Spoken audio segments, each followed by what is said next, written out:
ناظرین، جب سے یہ دنیا تخلیق ہوئی ہے تب سے اس دنیا میں انسانوں کو بسایا گیا اور انہیں مخصوص طریقہ حیات سمجھایا اور بتایا گیا کہ اس طرح زندگی گزار کر تم لوگ فلاح پا جاؤ گے۔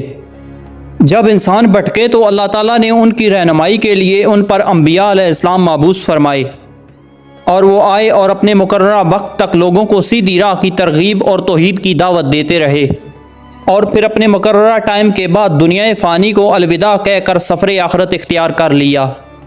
آج بھی ان انبیاء علیہ السلام کے مزارات مبارکہ بنی نوع انسان کو سیدھی راہ پر آنے کی ترغیب دے رہے ہیں۔ سرزمین عرب پر کئی انبیاء علیہ السلام کے مزارات مقدسہ موجود ہیں، لیکن آپ یہ جان کر حیران رہ جائیں گے کہ پاکستان میں بھی 5 انبیاء علیہ السلام کی قبریں موجود ہیں۔ آج کی اس ویڈیو میں ہم آپ کو بتائیں گے کہ وہ 5 انبیاء علیہ السلام کون سے ہیں جن کی قبریں پاکستان کے اندر موجود ہیں، اور وہ قبریں کس شہر میں واقع ہیں۔ سب سے پہلے بات کرتے ہیں حضرت آدم علیہ السلام کے بارے میں۔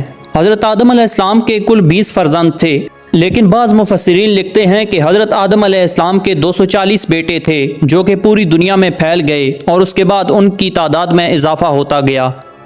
ان میں سے چند بیٹوں کو اللہ تعالیٰ نے نبوت عطا کی، جن میں سے ایک حضرت قمبیت علیہ السلام ہیں۔ یہ حضرت آدم علیہ السلام کے ان بیٹوں میں سے ہیں جن کو نبوت عطا ہوئی تھی۔ حضرت قمبیت علیہ السلام کی قبر مبارک 270 فٹ لمبی قبر ہے، اور یہ پاکستان کے علاقے گجرات کے شہر بڑیلا شریف میں موجود ہے، اور یہ کہا جاتا ہے کہ یہ دنیا کی سب سے بڑی قبروں میں سے ایک قبر ہے۔ اسی طرح گجراں والا ایک قبرستان ہے جو کہ پرانا قبرستان کے نام سے مشہور ہے۔ اس کے اندر حضرت سلیمان علیہ السلام کی قبر ہے۔ ایک حضرت سلیمان علیہ السلام وہ تھے جنہوں نے ہوا، پرندوں اور جنات پر حکومت کی، لیکن یہ وہ سلیمان علیہ السلام نہیں ہیں۔ یہ سلیمان علیہ السلام حضرت موسیٰ علیہ السلام کی آل میں سے ہیں۔ اس قبر کو حضرت حافظ شمس الدین گیلانی رحمۃ اللہ علیہ نے دریافت کیا، اور اس قبر کے بارے میں انوار الشمس کتاب کے اندر تفصیل سے بیان کیا گیا ہے۔ اسی قبرستان کے اندر ایک اور قبر بھی ہے جس کے بارے میں کہا جاتا ہے کہ یہ حضرت منجوش علیہ السلام کی قبر ہے، اور یہ قبر بھی حضرت سلیمان علیہ السلام کی قبر کی طرح کافی لمبی قبر ہے، اور یہ بھی حضرت موسیٰ علیہ السلام کی آل میں سے تھے، اور اس قبر کا حوالہ بھی انوار الشمس کتاب کے اندر موجود ہے۔ اس کے بعد حضرت امنون علیہ السلام کا ذکر ملتا ہے۔ حضرت امنون علیہ السلام حضرت داؤد علیہ السلام کے بیٹے تھے۔ حضرت سلیمان اور حضرت امنون علیہ السلام حضرت داؤد علیہ السلام کی مختلف بیویوں میں سے تھے۔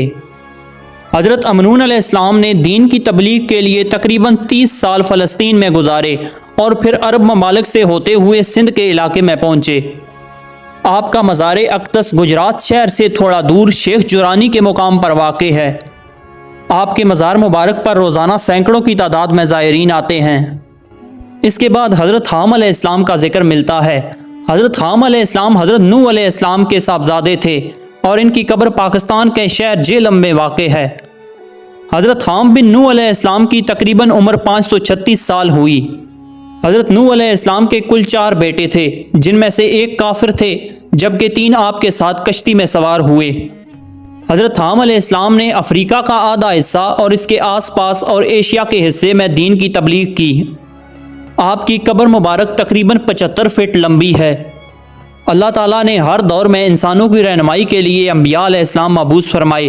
انہی میں سے ایک حضرت کوش علیہ السلام ہیں۔ حضرت کوش علیہ السلام حضرت حام علیہ السلام کی اولاد میں سے تھے۔ یہ حضرت حام علیہ السلام کے بیٹے اور حضرت نوح علیہ السلام کے پوتے تھے۔ اس عظیم نبی کی قبر مبارک بھی پاکستان میں موجود ہے۔ اگر آپ پاکستان کے شہر گجرات سے 27 کلومیٹر آگے جائیں گے تو آپ کو حضرت کوش علیہ السلام کا مزار مبارک دکھائی دے گا۔ کہا جاتا ہے کہ یہ حضرت حام علیہ السلام کے سب سے بڑے صاحبزادے تھے، اور ان کی اولاد جس سلطنت کی حکمران تھی اس سلطنت کا نام سلطنت کوش تھا۔ اس سلطنت کے آثار آج بھی مصر اور سوڈان میں موجود ہیں۔ اس قبر کی لمبائی 86 فٹ سے زیادہ ہے۔ اس کو دیکھ کر اندازہ لگایا جا سکتا ہے کہ اس زمانے کے لوگ کتنے قد آور تھے۔ ناظرین، اگر آپ کو ہماری یہ ویڈیو پسند آئی ہو تو ویڈیو کو لائک اور چینل کو سبسکرائب ضرور سے کر دینا۔ اپنا بہت سارا خیال رکھیے گا، ساتھ ہمارے اس چینل کا بھی۔ اللہ حافظ۔